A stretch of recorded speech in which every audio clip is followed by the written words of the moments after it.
Welcome. This is David Boles, Human Meme. Today's topic, helicopter parents at work. I have always been fascinated with helicopter parents and militia mommies. I wrote about them in David Boles' blogs, located online at bolesblogs.com. So you may go there and read some background if you aren't sure who and what and why I'm discussing in this Human Meme podcast with you today. Okay then. In a recent New York Times article, we read about helicopter parents again.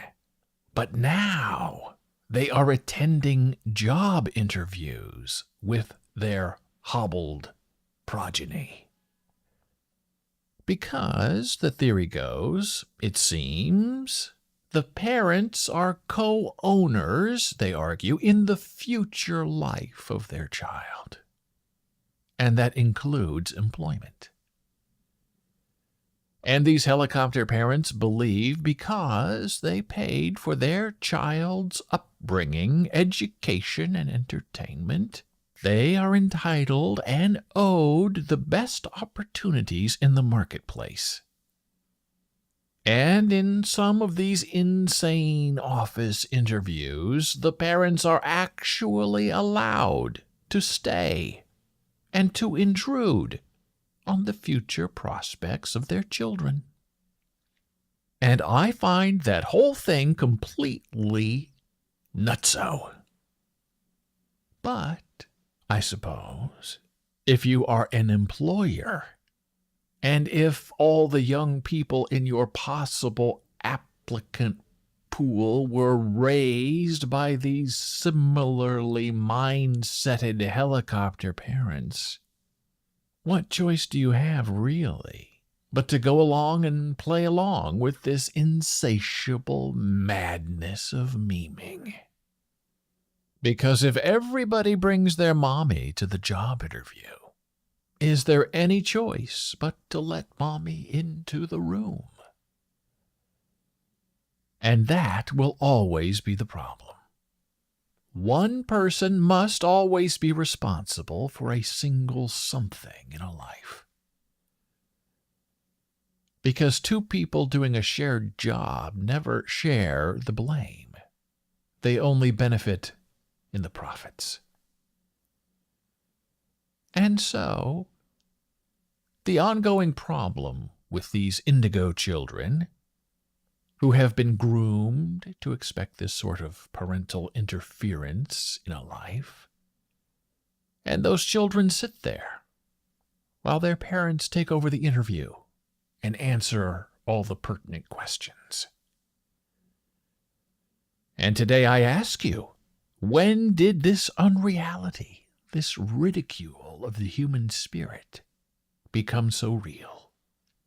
I wonder if these job-seeker parents offer the companies overtime. Hey, the kid'll work 9 to 5, I'll work the weekends. Is there some kind of shared salary, co-benefits for health care?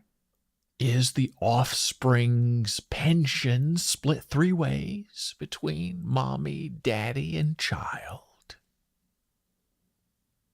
Well, of course it is, for it must be. Why wouldn't those things be the new normal? I may not think this sort of behavior is average or acceptable. But as you get older and you age into wisdom, you quickly begin to learn what you think doesn't matter any longer. Because you're told you're out of it and you're disposable. And you think you know everything. Because you do. And the younger people around you tend to want to make their own mistakes without learning from yours. So these helicopter parents, who show up in school and who lobby professors for their college-age kids' GPA, And they show up, they argue, because the professor is not only grading the child, but the parent as well. And for a professor to interfere with a 4.0 GPA is to degrade and to discriminate against the future prospects of their life, the life of the parent, not just the life of the misbegotten offspring. And yes, we are judging the absolute life of the parent. Parents who have created little mean mini-me's to live on beyond them, but never without them. And the most interesting thing about these helicopter parents is that they and their child are never to blame for anything. They, separate and together, are always right about everything and perfect, and it is the world whirling around them that is flawed and off-center and out of orbit. Because for anything to be their fault would be to confess defeat and to acknowledge their lack of wisdom and to fall on the sword of truth against them with facts in evidence. And all of that cannot and shall never happen for those parents. And we see the growing entrails of that anti-philosophy of living in our governmental representatives who only answer to big money and the low dollar. And anything like duty or morality, things that cannot be quantified on a bottom line or dissolved in an end sheet, have no value for them in society. Because only the weak run, and only the misshapen care. And only the losers are satisfied and content in assisting the welfare of others.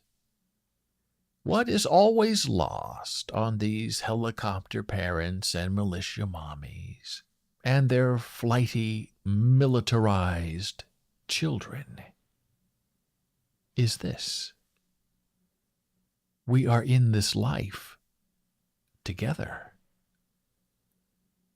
We rely on the unabashed kindness of others, strangers even, to survive from one moment to the next. And if we only choose to fill the world with me-toers and not those who tend the moral soul of society, then we will not have a society any longer. What kind of life do you want? You want a life that is shared and exposed and cared about.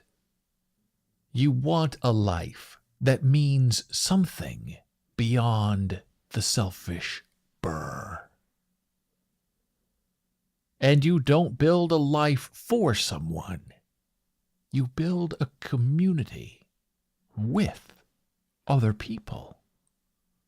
Other people who share your passions and thoughts and interests, even if you don't always agree. There is a valuable agreement that life is important and that we don't kill each other and that we all owe our best to everyone's children, not just our own. And that is how a world begins to spin.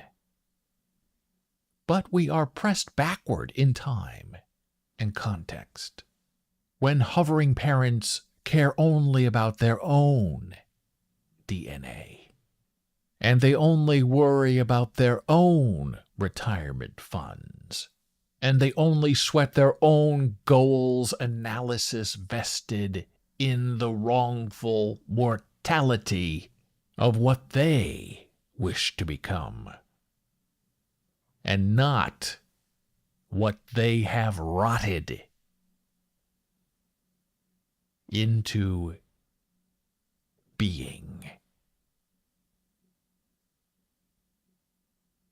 Thank you for listening.